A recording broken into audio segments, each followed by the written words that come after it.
അസ്സലാമു അലൈക്കും. റോഷൻ മുറിയിലില്ലെന്ന് അവൾക്ക് മനസ്സിലായി.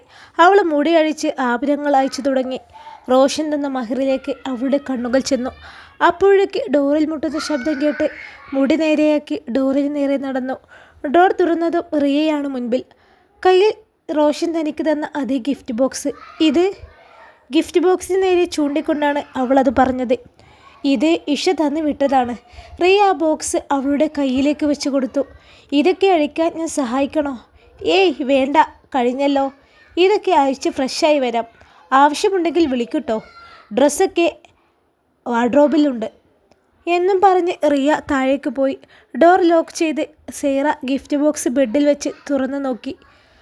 ചുവന്ന പട്ടുതുണി അയച്ചതും മറ്റൊരു വർണ്ണ പേപ്പറിൻ്റെ പൊതി അതും അഴിച്ചതും അവളുടെ കണ്ണുകൾ വിടർന്നു. ഒരിക്കൽ അവൾ ആഗ്രഹിച്ച പോലെ പുസ്തകങ്ങളും ഖുറാനുമായിരുന്നു അതിലുണ്ടായിരുന്നത്. കൂടെ കുറേയേറെ ചോക്ലേറ്റുകളും. കണ്ണു നിറഞ്ഞു വന്നു. സന്തോഷം കൊണ്ടായിരുന്നു. ഒരിക്കലും ആഗ്രഹിച്ച സമയത്ത് കിട്ടിയില്ലെന്ന് മാത്രമല്ല, ഫൈസി ആക്ഷേപിച്ച് സംസാരിച്ചത് കൂടി ഓർമ്മയിലേക്ക് വന്നു. കണ്ണു നിറച്ച് ആ പുസ്തകങ്ങളിൽ അവൾ കൈവിരലുകൾ ഓടി നടന്നു. വീണ്ടും ഡോറിൽ മുട്ടുന്ന ശബ്ദം. അവൾ കണ്ണു തുടച്ച് കൊണ്ട് വീണ്ടും എഴുന്നേറ്റു. ഡോർ തുറന്നതും റോഷനായിരുന്നു മുൻപിൽ. അവളോട് ഒന്ന് പുഞ്ചിരിച്ചുകൊണ്ട് അവൻ റൂമിലേക്ക് കയറി. സേറ അകത്തേക്ക് കയറണോ വേണ്ടയോ എന്നൊരു ആലോചനയിൽ ഡോറിനരികിൽ തന്നെ നിന്നു. റൂമിലേക്ക് കയറിയപ്പോഴാണ് ബെഡിൽ ഗിഫ്റ്റ് ബോക്സ് കണ്ടത്. റോഷൻ തിരിഞ്ഞ് സേറയെ നോക്കി. ഏതോ ആലോചനയിൽ നിൽക്കുന്ന അവളെ കണ്ടതും അവൻ അരികിലേക്ക് ചെന്നു. സേറ. അവൻ്റെ ശബ്ദം കേട്ടതും നെട്ടിലൂടെ അവനെ നോക്കി. ചിരിക്കാൻ ശ്രമിച്ചു, പരാജയപ്പെട്ടു. അവൻ അവളുടെ കയ്യിൽ പിടിച്ചുകൊണ്ട് റൂമിന് അകത്തേക്ക് കയറാൻ കണ്ണു കാണിച്ചു. അവൾ അവനോടൊപ്പം റൂമിലേക്ക് കയറി. ഡോർ ലോക്ക് ചെയ്ത് അവൾക്കരികിൽ തന്നെ വന്നു നിന്നു. എങ്ങനെയുണ്ട് എൻ്റെ ഗിഫ്റ്റ്? നിനക്ക് ഇഷ്ടമായോ? ബെഡിലേക്ക് ചൂണ്ടിക്കൊണ്ടാണ് അവൻ ചോദിച്ചത്. മറുപടി പറയാതെ അവനെ അഭിമുഖമായി നിന്ന് അവൻ്റെ മുഖത്തേക്ക് നോക്കി. ആ കണ്ണ് നിറയുന്നുണ്ട്. റോഷനോട് ആരാ പറഞ്ഞത് ഇതൊക്കെ വാങ്ങണമെന്ന്? ആരും പറഞ്ഞില്ല. സേറയ്ക്ക് ഇഷ്ടമാകുമെന്ന് തൂങ്ങി വാങ്ങിച്ചു. എന്തേ, ഇഷ്ടമായില്ലേ? മറുപടി പറയാതെ അവനെ കെട്ടിപ്പിടിക്കുകയാണ് അവൾ ചെയ്തത്. അവൻ്റെ നെഞ്ചിൽ ചേർന്ന് ശബ്ദമില്ലാതെ തേങ്ങി. പെട്ടെന്നുള്ള അവളുടെ പ്രതികരണത്തിൽ അവനെ നുലഞ്ഞു പോയെങ്കിലും അവൻ അവളെ ചേർത്ത് പിടിച്ചു. അവളുടെ തേങ്ങലിൻ്റെ ശബ്ദം കേൾക്കെ അവന് നെഞ്ചിലൊരു വിങ്ങൽ തോന്നി. സേറ. എന്താ? ആർദ്രമായ ശബ്ദത്തിൽ അവൻ വിളിച്ചു. മാന്യമായി അവൻ്റെ ശബ്ദം അവൾ കേട്ടു. സേറ. അവളെ നെഞ്ചിൽ നിന്ന് അടർത്തി മാറ്റി അഭിമുഖമായി നിർത്തി. അവളുടെ കണ്ണുകൾ അപ്പോഴും നിറഞ്ഞു തൂവി. റോഷൻ അവളുടെ കണ്ണുകൾ തുടച്ച് നെറ്റിയിൽ പതിയെ ഒരു തൂവൽ കൊണ്ട് തൊടുന്നത് പോലെ അത്രയും മൃദുവായി ചുണ്ടു തീർത്തു. എന്തിനാ ഈ കണ്ണുകൾ നിറഞ്ഞത്? അവളുടെ കണ്ണുകളിൽ ചുണ്ടു ചേർത്ത ശേഷം അവൻ ചോദിച്ചു. സേറ അവൻ്റെ മുഖത്തേക്ക് നോക്കാതെ താഴേക്ക് നോക്കി. അവൻ അവളുടെ താടി പിടിച്ചുയർത്തി. മുഖത്തേക്ക് നോക്കി സേറ. അവളുടെ കണ്ണുകൾ അപ്പോഴും നിറഞ്ഞു. അത് സന്തോഷം കൊണ്ടാണെന്ന് അവന് മനസ്സിലായില്ല. എന്താടോ, എന്ത് പറ്റിയെന്ന് പറ. എന്തിനാ നിൻ്റെ കണ്ണ് നിറയുന്നത്? എന്തേലും പ്രശ്നമുണ്ടോ? നിനക്ക് വീട്ടിലേക്ക് പോകണോ? അവൻ്റെ ആദിയേറി. സേറ അവനിൽ നിന്ന് അകന്ന ശേഷം ആ ഗിഫ്റ്റ് ബോക്സിലുണ്ടായിരുന്ന പുസ്തകങ്ങൾ കയ്യിലെടുത്ത് അവനരിയിലേക്ക് ചെന്നു. ഞാൻ പഴയ കാര്യങ്ങൾ ഓർത്തു. ഈ ഗിഫ്റ്റ് ബോക്സ് ഓർമ്മിപ്പിച്ചു. ഞാൻ ഫൈസിയോട് നിക്കാഹിനെ മഹറിൻ്റെ കൂടെ പുസ്തകങ്ങളും ഖുർആനും മഹറായി തരുമോ എന്ന് ചോദിച്ചിരുന്നു. അന്ന് അയാൾ എന്നോട് പറയാ, ഞാൻ നിന്നെയാണ് വിവാഹം കഴിക്കുന്നത്, അല്ലാതെ നീ എന്നെയില്ല എന്ന്. അതിലെനിക്ക് പരിഭവമില്ല. ഞാനത് അഡ്ജസ്റ്റ് ചെയ്തു. പക്ഷേ ആ പേരും പറഞ്ഞ് എന്നെ അപമാനിച്ചത് ഒരിക്കലും എനിക്ക് മറക്കാൻ കഴിഞ്ഞിട്ടില്ല. എന്നോടുള്ള ദേഷ്യത്തിൽ എൻ്റെ പുസ്തകങ്ങൾ തീയിട്ട് കരിച്ചു കളഞ്ഞു. അതും എൻ്റെ കൺമുന്നിൽ കാണാൻ വയ്യാതെ കണ്ണു പൊതിച്ച് പിടിച്ച് എൻ്റെ കണ്ണുകൾ ബലമായി പിടിച്ചു മാറ്റി എന്നെക്കൊണ്ട് ആ കാഴ്ച നോക്കി നിൽപ്പിച്ചു. പുസ്തകങ്ങൾ കത്തിയതിൻ്റെ ചൂട് ചാരം വാരി എൻ്റെ ദേഹത്തേക്ക് ഇട്ടു തന്നു. എൻ്റെ കരച്ചിലും ചൂടുകൊണ്ടുള്ള അസ്വസ്ഥതകളും നോക്കി അയാൾ ആനന്ദം കൊള്ളുന്നത് ഇപ്പോഴും എൻ്റെ കൺമുന്നിൽ തെളിയുന്നുണ്ട്. ഈ ഗിഫ്റ്റ് ബോക്സ് കണ്ടതും എനിക്ക് അതൊക്കെ ഓർമ്മ വന്നു. പക്ഷേ എൻ്റെ കണ്ണ് നിറഞ്ഞത് അതുകൊണ്ടല്ല, സന്തോഷം കൊണ്ടാണ്. ഞാൻ ആഗ്രഹിച്ച് കിട്ടിയ സന്തോഷം കൊണ്ടാണ്. പുസ്തകങ്ങൾ നെഞ്ചോട് ചേർത്ത് പിടിച്ച് അവനോട് പറഞ്ഞു. സേറയെ കേൾക്കെ റോഷന് അവളോട് കൂടുതൽ സ്നേഹം തോന്നി. കഴിഞ്ഞ കാലം ഇപ്പോഴും അവളെ വിട്ടുപോയിട്ടില്ലെന്ന് അവന് മനസ്സിലായി. അവളെ നെഞ്ചോട് ചേർത്ത് പിടിച്ചു. അവൾ അവൻ്റെ നെഞ്ചിൽ ചേർന്ന് നിന്നു. ഇനിയുള്ള കാലം മുഴുവനും അവൻ്റെ നെഞ്ചിൽ ചേർന്ന് നിൽക്കാൻ കഴിയണേ എന്നൊരു പ്രാർത്ഥന ആ നിമിഷം അവളുടെ ഉള്ളിൽ നിറഞ്ഞു. സേറ. അവൻ വീണ്ടും വിളിച്ചു. ആത്മാവ് തൊടുന്ന സീറ എന്ന ശബ്ദം. അവൾ മുഖമുയർത്തി അവനെ നോക്കി. ഇങ്ങനെ നിന്നാൽ മതിയോ? ഫ്രഷ് ആകണ്ടേ? വൈകിട്ട് ചെറിയൊരു റിസപ്ഷനൊക്കെ ഉണ്ട് കേട്ടോ. അവനിൽ നിന്നും പിടഞ്ഞു മാറാൻ ശ്രമിച്ച അവളെ ഒന്നുകൂടെ ചേർത്ത് പിടിച്ചു റോഷൻ. ഇങ്ങോട്ടേ ഓടുന്നേ എന്ന് ചോദിച്ചുകൊണ്ട് അവളുടെ കയ്യിലിരുന്ന പുസ്തകങ്ങൾ ഒരു കൈകൊണ്ട് വാങ്ങി ബെഡിലേക്ക് വെച്ചു. ശേഷം ഇരുകൈയും അവളുടെ ഇടുപ്പിലൂടെ ദേഹത്തോട്ട് ചേർത്ത് പിടിച്ചു. സീറ കുതറാൻ ശ്രമിച്ചെങ്കിലും അവൻ അവളെ അവൻ്റെ ദേഹത്തോടെ അത്രയ്ക്ക് ചേർത്ത് പിടിച്ചിരുന്നു. സീറ! അവൻ്റെ ശബ്ദം കേട്ടതും അവൾ മുഖമുയർത്തി അവനെ നോക്കി. പുഞ്ചിരിച്ചുകൊണ്ട് അവളെ നോക്കി നിൽക്കുന്ന അവനെ കണ്ടതും അവൾക്ക് ജാള്യത തോന്നി. അവനിൽ നിന്നും കുതറാൻ ശ്രമിച്ചെങ്കിലും അവൻ പിടിവിട്ടില്ല. സീറ ദയനീയമായി അവനെ നോക്കി. അവൻ്റെ കൈകൾ അയഞ്ഞു. അവൾ അവനിൽ നിന്നും അകന്നു മാറുന്നതിന് മുമ്പ് അവൻ്റെ ചുണ്ടുകൾ അവളുടെ നെറ്റിയിൽ മുട്ടിയിരുന്നു. സ്നേഹത്തിൻ്റെ, കരുതലിൻ്റെ, വാത്സല്യത്തിൻ്റെ അടയാളമായി അത് അവളുടെ നെറ്റിയിൽ പതിഞ്ഞു. ശേഷം അവളിൽ നിന്നും അകന്നു മാറി. അവളും അവനരികിൽ നിന്നും മാറി. സീറ! റോഷൻ വിളിച്ചതും അവൻ തിരിഞ്ഞു നോക്കി. റിസപ്ഷനുള്ള ഡ്രസ്സേ റിയ കൊണ്ടുവരട്ടോ. തൽക്കാലം ഇടാനുള്ള ഡ്രസ്സ് വാർഡ്രോബിലുണ്ട്. അതും പറഞ്ഞ് അവൻ ബാൽക്കണിയിലേക്ക് പോയി. സീറ വാർഡ്രോബ് തുറന്നു. വൃത്തിയായി മടക്കി വെച്ചതിൽ നിന്ന് ഒരു ചുരിദാർ എടുത്ത് ബാത്റൂമിലേക്ക് കയറി. ബാൽക്കണിയിൽ ഇരുന്ന റോഷൻ്റെ ആലോചന മുഴുവനും സീറയെക്കുറിച്ചായിരുന്നു. പഴയ ഓർമ്മകൾ ഒന്നും അത്ര പെട്ടെന്ന് അവളെ വിട്ടുപോകില്ലെന്ന് അവന് മനസ്സിലായി.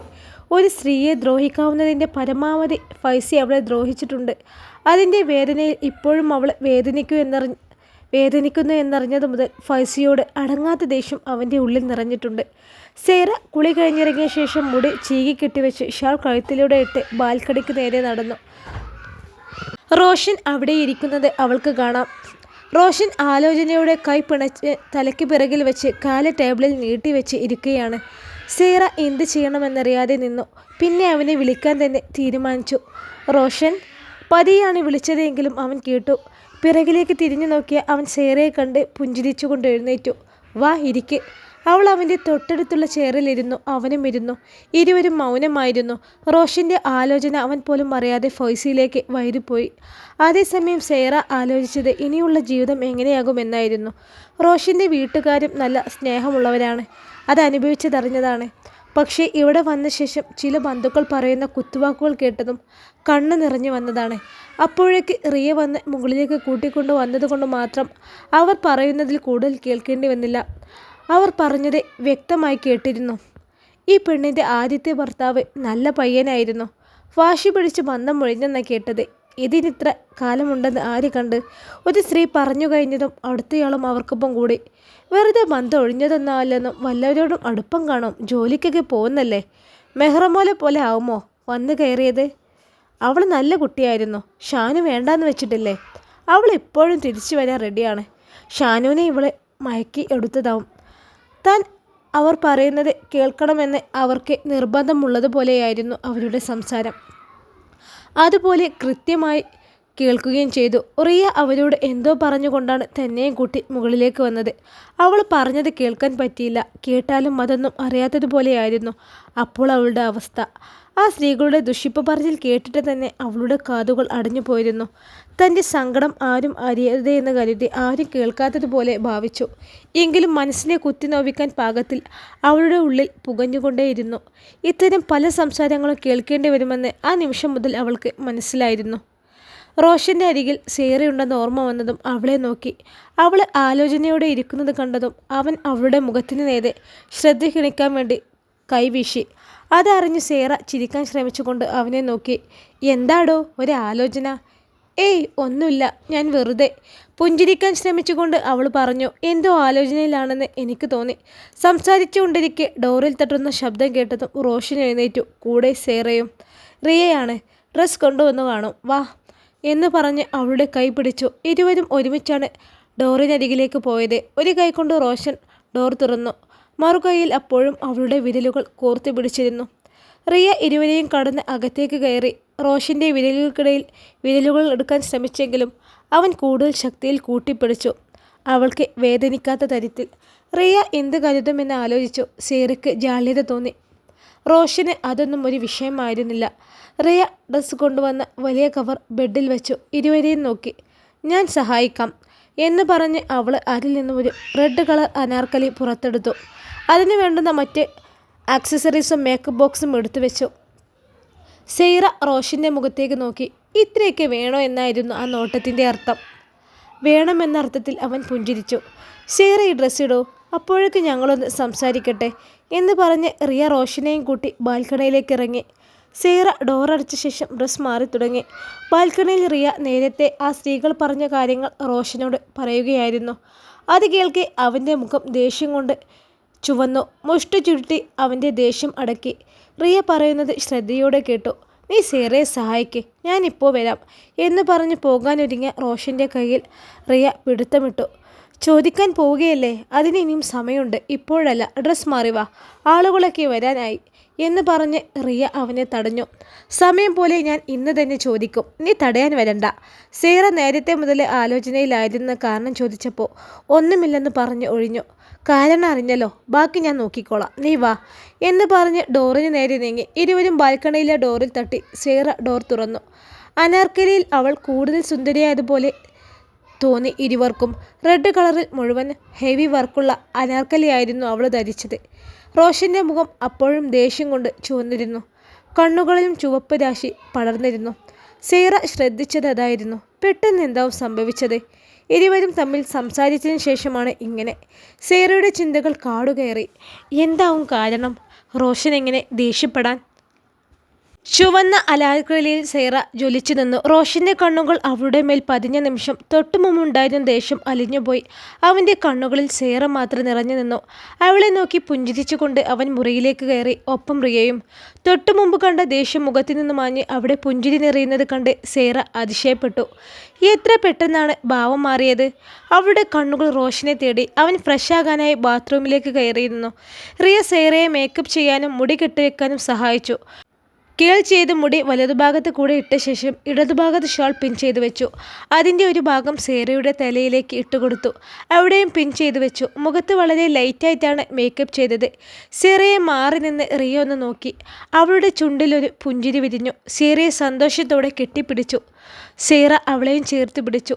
റിയയുടെ ഓർമ്മകൾ പെട്ടെന്ന് റോഷനും മെഹ്റയും വിവാഹം ചെയ്ത ആ ദിവസത്തിലേക്ക് പോയി. ഓഡിറ്റോറിയത്തിലായിരുന്നു വിവാഹം. വിവാഹ ചടങ്ങുകൾ കഴിഞ്ഞ് എല്ലാവരും കൂടെ വീട്ടിലേക്ക് വരുന്ന സമയമാണ്. റോഷനും മെഹ്റയും റിയയും ഒന്നിച്ചൊരു കാറിലായിരുന്നു. റിയ കാറിൽ കയറിയത് ഇഷ്ടപ്പെടാത്ത ഭാവമായിരുന്നു മെഹ്റക്ക്. റോഷൻ്റെ നിർബന്ധമായിരുന്നു റിയ കൂടെ വേണമെന്നത്. സഹോദരൻ്റെ വിവാഹ ചടങ്ങായിട്ട് കൂടി ഒട്ടും സന്തോഷമില്ലാതെ അവളും അവർക്കൊപ്പം ആ കാറിൽ കയറി. വീട്ടിലെത്തിയ ശേഷം ആബിദ ഉമ്മ മെഹ്റയെ ചേർത്ത് പിടിച്ച് വീട്ടിലേക്ക് കയറ്റിയ ആ നിമിഷം അവൾക്ക് ഓർമ്മയുണ്ട്. ചേർത്ത് പിടിച്ചതും കൈതട്ടി മാറ്റുകയാണ് അവൾ ചെയ്തത്. എന്താ ഇത്, എൻ്റെ ഡ്രസ്സ് ചീത്തയാക്കാതെ എന്ന് പറഞ്ഞായിരുന്നു അവൾ കൈതട്ട് മാറ്റിയത്. വിവാഹത്തിന് വന്ന മുഴുവൻ പേരുടെയും മുന്നിൽ ആബിദ ഉമ്മ നാണം കിട്ടു. തല താഴ്ത്തി നിന്നു. അവൾ സ്വന്തമായി വീടിനകത്തേക്ക് കയറി. റിയ ഉമ്മയെ നോക്കി. ആ കണ്ണുകൾ ഈറനായത് കണ്ട് അവൾക്കും സങ്കടം വന്നു. എല്ലാവർക്കും മുമ്പിൽ ഉമ്മ അപമാനിക്കപ്പെട്ടതുപോലെ തോന്നിയവൾക്ക്.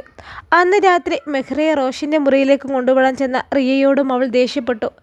എനിക്ക് സ്വന്തമായിട്ട് പോകാൻ അറിയാം, കൂട്ട് വേണമെന്നില്ല. റോഷൻ്റെ കാര്യങ്ങൾ നോക്കാനും അവനെ സ്നേഹിക്കാനും ഞാനുണ്ട്. ഞങ്ങൾക്കിടയിലേക്ക് ആരും വരുന്നത് ഇഷ്ടമല്ല എന്ന് പറഞ്ഞ് റിയയും കടന്ന് അവൾ പോയി. കണ്ണ് നിറഞ്ഞിട്ട് ഒന്നും കാണുന്നുണ്ടായിരുന്നില്ല. റോഷൻ്റെ വിവാഹം, അവൻ്റെ ഭാര്യയായ വരുന്നുമായുള്ള സൗഹൃദപരമായ ബന്ധം, അങ്ങനെ ഒരുപാട് ആഗ്രഹങ്ങൾ റിയക്കുണ്ടായിരുന്നു. എല്ലാം ഒരു നീർക്കുമിള പോലെ പൊട്ടിപ്പോയി. മെഡിസിൻ ആദ്യ വർഷം പഠിക്കുന്ന സമയത്താണ്. ഇന്നത്തെ പക്വത അന്നുണ്ടായിരുന്നില്ല. ഉണ്ടായിരുന്നെങ്കിൽ മറുപടി അപ്പോഴേ കൊടുത്തേനെ. 4 വർഷം മെഹ്റയുടെ വാശികളും അഹങ്കാരം നിറഞ്ഞ പെരുമാറ്റവും സഹിക്കേണ്ടി വന്നു.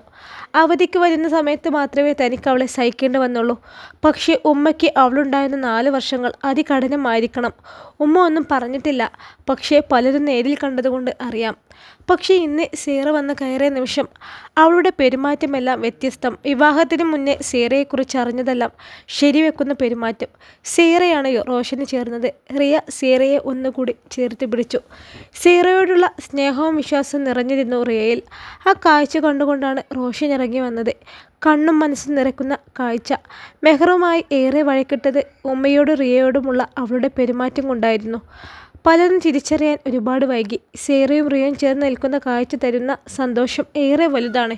എക്കാലവും ഇതേ സന്തോഷം അവർക്കിടയിൽ നിലനിൽക്കട്ടെ എന്നൊരു പ്രാർത്ഥന അവൻ്റെ ഉള്ളിൽ നിറഞ്ഞു. റോഷൻ വരുന്നത് കണ്ട് റിയ സീറയിൽ നിന്നും അകന്നു. സീറയെ കണ്ട റോഷൻ്റെ കണ്ണുകൾ തിളങ്ങി. റിയ ഇരുവരെയും ശ്രദ്ധിച്ചു. സീറ റോഷന് മുഖം കൊടുക്കാതെ താഴേക്ക് നോക്കി ആലോചനയോടെ നിൽക്കുകയാണ്. സ്വർഗത്തിലെ കട്ടുറുമാകണ്ട എന്ന് കരുതി അവൾ പോകാനൊരുങ്ങി. നിങ്ങൾ ഒന്നിച്ച് താഴേക്ക് വന്നോളൂ എന്ന് പറഞ്ഞ് അവൾ ഡോർ തുറന്നിറങ്ങി. ഡോർ പുറത്തു നിന്ന് ചാരി അവളുടെ മുറിയിലേക്ക് പോയി. റിയ പോയി കഴിഞ്ഞതും റോഷൻ ഡോർ ലോക്ക് ചെയ്ത് സീറക്കരികിലേക്ക് വന്നു. അവളെപ്പോഴും ആലോചനയിലാണ്. റോഷൻ്റെ ഭാവമാറ്റം എന്തായിരിക്കുമെന്ന് ആയിരുന്നു അവളുടെ ആലോചന. റോഷൻ അടുത്തു വന്നതൊന്നും അവൾ അറിഞ്ഞിട്ടില്ല. അവളെ ഒന്ന് നോക്കിയതിന് ശേഷം സീറ എന്ന് അവളുടെ ചുമലിൽ തൊട്ടുകൊണ്ട് വിളിച്ചപ്പോഴാണ് അവൾ അറിഞ്ഞത് തൊട്ടരികിൽ റോഷനുണ്ടെന്ന്. അല്ല, എന്താ തനിക്ക് ഇത്ര ആലോചന? അവൾ ഒന്നുമില്ലെന്ന രീതിയിൽ ചുമലടക്കി. റെഡ് അനാർക്കലിയിട്ട് അവൾ കൂടുതൽ സുന്ദരിയായി തോന്നിയവന്. അവളുടെ അടുത്തേക്ക് അവൻ നീങ്ങി നിന്നു. അവളുടെ ശ്വാസം അവൻ്റെ മുഖത്ത് തട്ടും അത്ര അടുത്ത് അവൾക്ക് ആകെ ഒരു പ്രയാസം പോലെ തോന്നി. പിന്നോട്ട് നീങ്ങാൻ പറ്റില്ല, ചുമരാണ്. മുൻപിൽ റോഷൻ. സീറ. അവൻ്റെ ശബ്ദം അവളെ ഉലച്ചു കളയുന്ന ശബ്ദം, ആത്മാവ് തൊടുന്ന. അവൾ തളർച്ചയോടെ അവനെ നോക്കി, പുഞ്ചിരിയോടെ അവളെ നോക്കി നിൽക്കുകയാണ്. അവളുടെ നോട്ടം കണ്ടതും അവളെ ഒന്നാകെ ചേർത്ത് പിടിക്കാൻ തോന്നിയവന് അവൾക്ക് അടുത്തേക്ക് ഒന്നുകൂടി ചേർന്ന് നിന്ന് അവളെ നെഞ്ചോട് ചേർത്ത് പിടിച്ചു. അവന് വിധേയയായി അവൾ നിന്നു. അവൻ്റെ ഷർട്ടിൻ്റെ കോളറിൽ പിടിച്ചു വലിച്ചു കൊണ്ടിരുന്ന അവളുടെ കൈവിരലിൽ അവൾ പിടിച്ചു. സീറ. അവൻ്റെ ശബ്ദം കേട്ടതും പിടഞ്ഞുകൊണ്ടാണ് അവൻ അവൻ്റെ കണ്ണിലേക്ക് നോക്കിയത്. അവളുടെ നോട്ടം കണ്ടതും അവൻ്റെ മുഖം അവളുടെ മുഖത്തേക്ക് അടുത്തു വന്നു. നെറ്റിയിൽ മൃദുവായൊരു ചുംബനം. സീറയൊന്ന് കനലിൽ തൊട്ട പോലെ ഉലഞ്ഞുപോയി. അവൻ്റെ നെഞ്ചിലേക്ക് അവളെ കൂടുതൽ ചേർത്ത് പിടിച്ചു. ആ ചേർത്ത് പിടിക്കലിൽ അവൾ അവൻ്റെ നെഞ്ചോട് ചേർന്ന് നിന്നു. ഒട്ടൊരു നിമിഷത്തിന് ശേഷം ഇരുവരും അകന്നു. സീറ അവനെ അഭിമുഖീകരിക്കാതെ ബെഡിലിരുന്നു. അവനാകട്ടെ പുഞ്ചിരിയോടെ മുടി ചീകിക്കൊണ്ടിരുന്നു. ഇടയ്ക്ക് കണ്ണാടിയിൽ കൂടി അവളെയും ശ്രദ്ധിക്കുന്നുണ്ട്. അവളെ ഇതൊന്നും അറിയാതെ ഷാളിൻ്റെ ഒരു വശം പിടിച്ച് തിരിപ്പിടിപ്പിച്ചു കൊണ്ടിരുന്നു. റെഡ് കളർ ഷർട്ടും ഗ്രേ കളർ ഡെനിം പാൻറ്റും ആയിരുന്നു അവൻ്റെ വേഷം.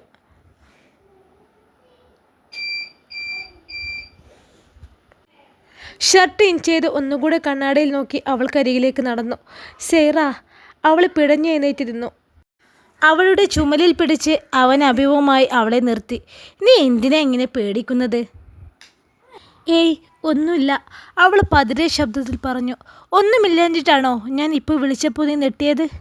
അത് ഓരോ കാര്യങ്ങൾ ആലോചിച്ച് പെട്ടെന്ന് വിളിച്ചപ്പോൾ. എന്താ ഇത്ര ആലോചിക്കാൻ? ഇവിടെ നിനക്ക് ഇഷ്ടമായില്ലേ? ഞാൻ അങ്ങനെ പറഞ്ഞില്ല. പിന്നെ എന്താ ഇത്ര ആലോചന? എന്നോട് കൂടെ പറ എന്ന് പറഞ്ഞ് അവളെ അവൻ ഷോൾഡറിലൂടെ കൈയിട്ട് അവനോട് ചേർത്ത് പിടിച്ചു. സീറ. ഇന്നിവിടെ പലരും വരും. നമ്മുടെ വിവാഹസൽക്കാരമല്ലേ. അവരിൽ ചിലർ പറയുന്നത് കേട്ട് നീ ആലോചിച്ച് തലവേദന വരുത്തണ്ട. പറയുന്നവർക്കുള്ള മറുപടി ഞാൻ കൊടുക്കും. വന്നു കയറിയ സമയത്ത് തന്നെ നീ കേൾക്കെ ആയിരിക്കുകയോ എന്തൊക്കെയോ പറഞ്ഞു എന്ന് റിയ എന്നോട് പറഞ്ഞു. നിനക്കത് വിഷമമായെന്ന് എനിക്കറിയാം. അവരോട് ഞാൻ നേരത്തെ തന്നെ ചോദിച്ചെന്നേ. റിയ സമ്മതിച്ചില്ല. ഇനിയും സമയമുണ്ടല്ലോ, ഞാൻ ചോദിക്കും. എൻ്റെ ഭാര്യയെ ആരാ വിഷമിപ്പിച്ചത് എന്ന്. ആ കാര്യങ്ങൾ ആലോചിച്ച് എൻ്റെ കുട്ടി വിഷമിക്കണ്ട, കേട്ടല്ലോ? മറുപടി പറയാതെ അവൻ്റെ നെഞ്ചിലേക്ക് ചേർന്ന് നിന്നവൾ അവൻ അവളെയും ചേർത്ത് പിടിച്ചു. നമുക്ക് താഴേക്ക് പോയാലോ എന്ന് ചോദിച്ചുകൊണ്ട് അവളുടെ കൈയിലേക്ക് അവൻ്റെ കൈ കൊരുത്തു വെച്ച് ഡോർ തുറന്ന് ഇരുവരും മുറിയിൽ നിന്നിറങ്ങി. സീറയുടെ മനസ്സ് സന്തോഷം കൊണ്ട് നിറഞ്ഞു വന്നു. ദേഷ്യത്തോടെ കാരണം ചോദിക്കുക പോലും ചെയ്യാതെ പറഞ്ഞതിൽ നിന്ന് അവൾക്ക് മനസ്സിലായി. റോഷൻ്റെ കൈവിരൽ അവളുടെ കൈ കോർത്തു പിടിച്ചാണ് ഇരുവരും കോണിയിറങ്ങിയത്. അവർക്ക് പിന്നാലെ റിയയും ഉണ്ടായിരുന്നു. അവളുടെ ചുണ്ടിലും പുഞ്ചിരി നിറഞ്ഞു. ചിരിയോടെ ഓർമ്മിച്ചിറങ്ങി വരുന്ന ഇരുവരെയും കണ്ടതും റോഷൻ്റെ ഉമ്മയ്ക്കും ഉപ്പയ്ക്കും സന്തോഷം കൊണ്ട് കണ്ണു നിറഞ്ഞു. പക്ഷേ മറ്റു ചിലർക്ക് അവരൊന്നിച്ചുള്ള വരവ് സീറയുടെ മുഖത്തെ സന്തോഷം ഒന്നും ഇഷ്ടപ്പെട്ടില്ല. അവരുടെ ഫോണിൽ ഇരുവരുടെയും ചിത്രങ്ങൾ ഒപ്പിയെടുക്കുന്ന തിരക്കിലായിരുന്നു അവരപ്പോൾ. റിയയുടെ കണ്ണുകൾ അവരെ നിരീക്ഷിക്കുന്ന കാര്യം അവർ അറിഞ്ഞതുമില്ല. ഇരുവരും ഹാളിലേക്ക് വന്നതും റിയ രണ്ടുപേരെയും മുറ്റത്ത് തയ്യാറാക്കിയ ഒരു ചെറിയ സ്റ്റേജിലേക്ക് കൊണ്ടുപോയി. ചെറിയ വിവാഹ ചടങ്ങ് എന്നാണ് റോഷൻ സീറയോട് പറഞ്ഞത്. പക്ഷേ സ്റ്റേജും ലൈറ്റിങ്ങും കണ്ടോടെ സീറ റോഷൻ്റെ മുഖത്തേക്ക് നോക്കി. അവൻ ചിരിയോടെ കണ്ണടച്ചു കാണിച്ചു. എൻ്റെയും നിൻ്റെയും വീട്ടുകാരെ കുറച്ച് അടുത്ത സുഹൃത്തുക്കൾ, പിന്നെ കൂടി ജോലി ചെയ്യുന്നവർ. അങ്ങനെ വളരെ ചെറിയൊരു ഫംഗ്ഷൻ. അവളുടെ കാതിലാണ് അവനത് പറഞ്ഞത്. അവളൊന്ന് മിണ്ടാതെ പുഞ്ചിരിക്കുക മാത്രം ചെയ്തു. റിയ സ്റ്റേജിലേക്ക് ഇരുവരെയും ക്ഷണിച്ചു. അവർക്കായി അവരെ ഇരുത്തിയ ശേഷം അവൾ സംസാരിച്ചു തുടങ്ങി. വിവാഹം എന്നത് ദൈവം കൂട്ടിച്ചേർത്ത് വയ്ക്കുന്ന പവിത്രമായ ഒരു ബന്ധമാണ്. രണ്ട് വ്യക്തികൾ മാത്രമല്ല വിവാഹത്തിലൂടെ കൂടിച്ചേരുന്നത്, രണ്ട് കുടുംബങ്ങൾ കൂടിയാണ്. പരസ്പരം മനസ്സിലാക്കാൻ പറ്റുന്ന രണ്ടു പേരാണ് ഒന്നിക്കുന്നത് എങ്കിൽ ആ ജീവിതം മനോഹരമായ ഒരു കാവ്യം പോലെയാണ്.